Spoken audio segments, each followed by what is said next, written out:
ازيكم يا احلى اخوات في الدنيا، يا رب تكونوا بخير. النهارده هنعمل مع بعض الجبنه الكريمي، طبعا بمناسبه قدوم المدارس. فطبعا الناس كلها محتاره اللانش بوكس نعمل فيه ايه. طبعا هعمل معاكم سلسله كامله من الساندوتشات، لانشون، جبن، ان شاء الله هنعمل كل ما يخص اللانش بوكسات.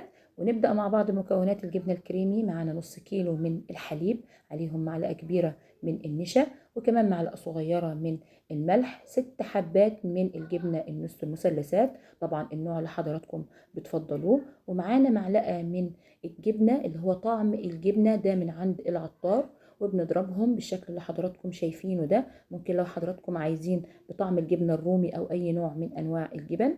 بعد كده هننزل بكمية الخليط كله على الطاسة، وبعد كده هنحطها على النار على درجة حرارة متوسطة. وأهم حاجة إن احنا نشتغل فيه تقليب بالشكل اللي حضراتكم شايفينه، خطوة مهمة جدا.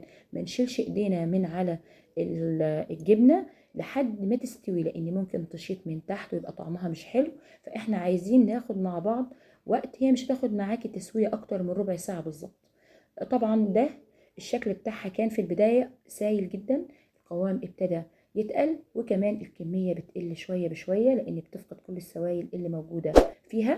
هنقلبها مع بعض بالشكل ده. طبعا الجبنة الكريمي زي ما حضراتكم عارفين بتكلفنا تكلفة جامدة جدا لو اشتريناها من السوبر ماركت.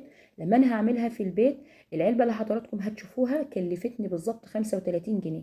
بره ممكن تتجاب ب95 وممكن اكتر في الايام الغالية دي. فانا حابة كل حاجة نعملها في البيت اقتصادية وفي نفس الوقت جميلة جدا، ويكفي دايما بقول ان هي من عمايل ايديكي. بعد كده القوام بتاعها زي ما حضراتكم شايفين ابتدى يتقل. هنختبر القوام بتاعها ان انا بعمل بايدي الشرطات اللي حضراتكم شايفينها كده، ما ساحتش على بعض، معنى كده ان هي خلاص التسوية بتاعتها اكتملت. بنزلها من على النار واسيبها تبرد شوية، وبعد كده اروح احطها تاني في الخلاط بتاعنا ونديله ضربة كويسة جدا جدا بالشكل اللي حضراتكم شايفينه ده. وبعد كده نطلعها من الخلاط على العلبة. انا بوري لحضراتكم الشكل بتاعها.